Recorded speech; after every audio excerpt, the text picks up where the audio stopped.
Hello friends, आज हम लोग एक क्वेश्चन पे डिस्कस करेंगे। क्वेश्चन क्या है आइए देखते हैं। What would happen if gate is made positive with respect to cathode during the reverse blocking of SCR. Question में क्या कह रहा है कि जब हमारा एसीआर का जब रिवर्स ब्लॉकिंग मोड होता है, अगर उस समय हम लोग गेट टर्मिनल को पॉजिटिव रखें विथ रिस्पेक्ट टू कैथोड और गेट के थ्रू हम लोग सप्लाई दें, तो हमारे जो एसीआर है, जो डिवाइस है, उस पर क्या इफेक्ट पड़ेगा, इसके बारे में हम लोग जानेंगे। तो चलिए देखते हैं। तो जैसे ये हमारा एसीआर है,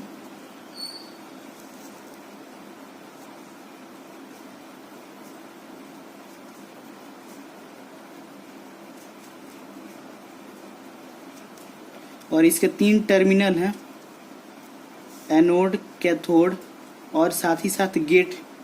ठीक, ओके। और गेट को हम लोग को क्या करना है, पॉजिटिव सप्लाई देना है, और एज कंपेयर टू किसके रिस्पेक्ट में, कैथोड के रिस्पेक्ट में। और ये जो है आपका रिवर्स ब्लॉकिंग मोड में रहेगा। तो रिवर्स ब्लॉकिंग मोड में हम लोग क्या जानते हैं कि एनोड जो होता है वो हमारा निगेटिव टर्मिनल से कनेक्टेड होता है और कैथोड जो होता है वो पॉजिटिव टर्मिनल से कनेक्टेड होता है। ठीक है। रिवर्स ब्लॉकिंग मोड में हम लोग ने देखा था कि हमारा एसीआर में एनोड जो है किससे कनेक्ट होता है, निगेटिव टर्मिनल से, और कैथोड जो है आपका पॉजिटिव टर्मिनल से। ये हम लोग यहाँ पे एक वोल्टेज देते हैं, वो एनोड टू कैथोड वोल्टेज हो गया हमारा। ठीक है। अब इसमें कहता है कि क्या इफेक्ट पड़ेगा जब हम लोग गेट सप्लाई देंगे। ठीक है। इस P2 लेयर में ये हो गया आपका P1, ये हो गया N1, P2, N2। तो यहाँ पे जब हम लोग गेट की सप्लाई देंगे तो क्या इफेक्ट पड़ेगा इस हमारे एसीआर पे, वही हम लोग इस वीडियो में देखेंगे। तो हम लोग जब रिवर्स ब्लॉकिंग मोड पढ़ रहे थे तो उसमें हम लोगों ने क्या देखा था कि हमारा जो ये जंक्शन J1 है, ये J2 और ये J3, हमारा 3 जंक्शन होते थे। तो हमारा रिवर्स ब्लॉकिंग मोड के दौरान हमारा जंक्शन क्या था, रिवर्स बायस मोड में आ रहा था, और J3 भी रिवर्स बायस मोड में, लेकिन J2 जो था वो फॉरवर्ड बायस मोड में था। क्यों? क्योंकि यहाँ पे देख सकते हैं आप, जंक्शन J1 जो है किससे मिलकर बन रहा है, P1 और N1 से। तो P1 किससे कनेक्टेड है, निगेटिव टर्मिनल से, N1 पॉजिटिव से। तो ये जो है आपका क्या हो गया, रिवर्स बायस में हो गया, क्योंकि P जो है वो निगेटिव टर्मिनल से कनेक्टेड है। उसी तरह से J2 में क्या है आपका, जो J2 में N1 है ये एक से है, निगेटिव से है, और P2 जो है पॉजिटिव टर्मिनल से कनेक्टेड है। तो ये आपका फॉरवर्ड बायस में आ गया। यहाँ पे लिख देता हूँ, ये रिवर्स बायस मोड में है, ये रिवर्स बायस में है, ये आपका फॉरवर्ड बायस में, और फिर ये रिवर्स बायस में। ओके, ठीक है, दिख रहा है हाँ। तो ये रिवर्स बायस हो गया आपका J1, J2 आपका फॉरवर्ड बायस, और ये रिवर्स बायस। तो ये अब समझना है, ये P1, ये N1, ऊपर में माइनस का साइन, ये इंडिकेट का क्या कर रहा है, और ये प्लस का साइन ये क्या बतलाना चाह रहा है। तो जैसे माइनस का साइन जो है हमें वो इंडिकेट करता है लाइटली डोपिंग के बारे में, लाइटली डोपिंग। ठीक है। जो हमारा मटेरियल है वो क्या किया, वो उसमें जो डोपिंग है वो लाइटली डोपिंग किया गया है, और जो प्लस साइन है वो क्या इंडिकेट करेगा, हैवली डोपिंग, हैवली डोपिंग। तो यहाँ से हम ये पता चला कि ये जो आपका N1 है ये क्या है, ये लाइटली डोप्ड किया हुआ है, और ये क्या है, ये हाईली डोप्ड है या हैवली डोप्ड है। तो लाइटली डोप्ड कहने का मतलब क्या है कि इसमें जो आपके फ्री चार्ज कैरियर हैं वो कम होंगे, और इसमें जो फ्री चार्ज कैरियर होंगे वो ज्यादा होंगे। हैवली डोप्ड में क्या होगा, फ्री चार्ज कैरियर जो होगा वो आपका ज्यादा होगा। ओके। तो जो लाइटली डोप्ड मटेरियल होता है वो जो इसके अक्रॉस जो डिप्लेशन लेयर जो फॉर्म होगा यहाँ पे, तो वो क्या करता है, वो ज्यादा पार्टिसिपेट करता है। जो लाइटली डोप्ड है वो क्या करेगा, ज्यादा पार्टिसिपेट करेगा एज कंपेयर टू ये क्या है, ये मान लीजिए आपका ये P1 जो है ये क्या है, ये नॉर्मल डोपिंग है। यहाँ पे P1 में क्या की है, नॉर्मल डोपिंग की गई। तो ये जो है आपका ये एज कंपेयर ये थोड़ा कम पार्टिसिपेट करेगा as compare to N1। N1 क्या है, लाइटली डोप्ड है, तो ये ज्यादा पार्टिसिपेट करेगा डिप्लेशन लेयर फॉर्म करने में। उसी तरह से यहाँ पे आप J3 में देख सकते हैं कि N2 जो है वो क्या, वो बहुत कम पार्टिसिपेट करेगा, क्योंकि ये हैवली डोप्ड है। तो जो डिप्लेशन लेयर हमारा जो फॉर्म होगा उसको फॉर्म करने में हमारा N2 का भागीदारी जो है वो बहुत कम होगा एज कंपेयर टू P2। ठीक है। तो यहाँ से हमें पता चला कि जो J1 जो है उसका जो ब्रेकडाउन वोल्टेज होगा वो क्या होगा, वो ज्यादा होगा एज कंपेयर टू J3। क्यों ज्यादा होगा, क्योंकि यहाँ पे आप देख सकते हैं कि ये आपका एक नॉर्मल डोपिंग है, ये जो जंक्शन बन रहा है आपका J1, ये नॉर्मल डोपिंग से बन रहा है और एक लाइटली डोपिंग, बहुत लाइटली डोपिंग से बन रहा है, ठीक है। तो इसका ब्रेकडाउन वोल्टेज जो है वो क्या होगा, लार्जर होगा। क्यों लार्जर होगा, क्योंकि यहाँ पे क्या है, ये हैवली डोप्ड है और साथ ही साथ ये मॉडरेट डोपिंग है। तो इसका जो ब्रेकडाउन वोल्टेज होगा वो क्या होगा, इससे तो कम ही होगा।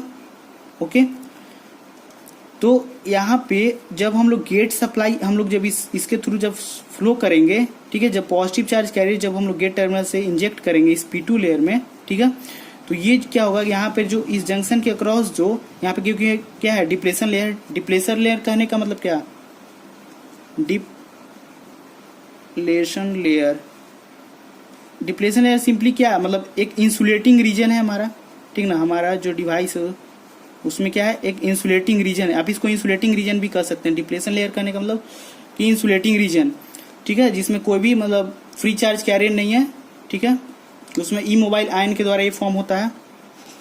तो ये जो इधर से हम लोग जो चार्ज इंजेक्ट करेंगे, positive charge carrier, positive charge जो इंजेक्ट होगा वो क्या करेगा, वो इस जंक्शन के अक्रॉस जो चार्ज जो आपका स्टोर्ड है उसको क्या कर देगा, न्यूट्रलाइज कर देगा। जब न्यूट्रलाइज होगा हमारा, तो ये जो J3 है वो क्या कर जाएगा, डिसअपियर हो जाएगा, वो वैनिश हो जाएगा। और ये फिर हमारा किस मोड में आ जाएगा, फॉरवर्ड बायस्ड मोड में आ जाएगा। ओके, J3 किस मोड में आ जाएगा, फॉरवर्ड बायस्ड मोड में आ जाएगा। क्यों, क्योंकि हमने गेट सप्लाई के थ्रू इस जंक्शन को क्या कर दिया, ब्रेक कर दिया। ओके, और ये इस डिप्लेशन लेयर हमारा, ये डिप्लेशन लेयर हमारा खत्म हो गया और ये जो है अब सप्लाई को क्या करेगा, पास करने लगेगा, ठीक है।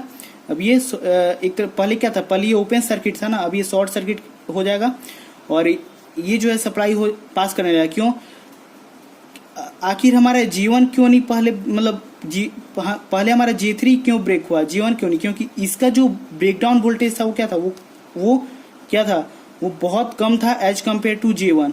ओके, अब हमारा जो सप्लाई जो है वो क्या है, और एक बात और है कि ये जो हमारा जो गेट टर्मिनल होता है वो किसके करीब होता है, कैथोड के नजदीक होता है, ठीक है। अब यहाँ पे देखेंगे, अब हमारा J3 क्या है, ब्रेक हो चुका है, ठीक है। अब J3 जो है ब्रेक हो चुका है। अब यहाँ से अब जो हमारा पॉजिटिव चार्ज कैरियर जो है वो N1 की ओर बढ़ेगा। तो N1 ये जो है इसमें हम लोग जानते हैं कि जो N टाइप सेमीकंडक्टर होता है उसमें क्या होता है, इलेक्ट्रॉन जो होता है वो मेजॉरिटी चार्ज कैरियर होता है। तो अब पूरा का पूरा जो वोल्टेज है, ये रिवर्स बायस वोल्टेज जो पूरा है, ये जो है किसके अक्रॉस अपीयर होगा, J1 के अक्रॉस। मतलब अब हमारा पूरा जो वोल्टेज है रिवर्स बायस वोल्टेज, उसको कौन अब ब्लॉक कर रहा है, सिर्फ J1। ओके, तो यहाँ पे क्या है, एक अब जब पॉजिटिव चार्ज कैरियर जब इसमें आपका इंजेक्ट होगा तो उससे क्या होगा कि उससे आपका लीकेज करंट का जो अमाउंट है वो बहुत ज़्यादा इंक्रीज कर जाएगा, ठीक है। अब लीकेज करंट का अमाउंट जब ज़्यादा इंक्रीज होगा, बहुत ज़्यादा लीकेज करंट फ्लो करने लगेगा, तो बहुत ज़्यादा लीकेज करंट फ्लो करेगा तो किसका कारण बनेगा, लीकेज करंट। तो लीकेज करंट क्या करेगा, टेम्परेचर को इंक्रीज कर देगा। ओके, और जब हमारा टेम्परेचर बहुत ज़्यादा इंक्रीज करेगा, तो जब बहुत ज़्यादा रिवर्स वोल्टेज अपीयर होगा तो उससे होगा क्या कि टेम्परेचर इंक्रीज करेगा, और टेम्परेचर जब हमारा इंक्रीज कर जाएगा तो हमारा हीट जो है बहुत ज़्यादा होगा और साथ ही साथ पावर लॉस होगा, पावर लॉस अकर करेगा इस जंक्शन के अक्रॉस। और बहुत ज़्यादा हीट और पावर लॉस के कारण हमारा जो डिवाइस है वो क्या कर जाएगा, डिस्ट्रॉय हो जाएगा, वो खराब हो सकता है, वो बर्बाद हो सकता है। तो इसलिए हम लोग क्या करते हैं कि रिवर्स ब्लॉकिंग मोड में हम लोग SCR के थ्रू हम लोग सप्लाई नहीं देते हैं, ठीक ना, क्योंकि इससे क्या होता है कि हमारा डिवाइस जो है वो खराब हो जाता है। ओके गाइस, तो यही हमारा क्वेश्चन था और यही उसका एक्सप्लेनेशन था कि अगर हम लोग रिवर्स ब्लॉकिंग मोड में अगर हम लोग गेट के थ्रू अगर सप्लाई देते हैं तो हमारे SCR पे क्या इफेक्ट पड़ेगा, हमारा SCR जो है वो डैमेज्ड हो जाएगा। Okay bye.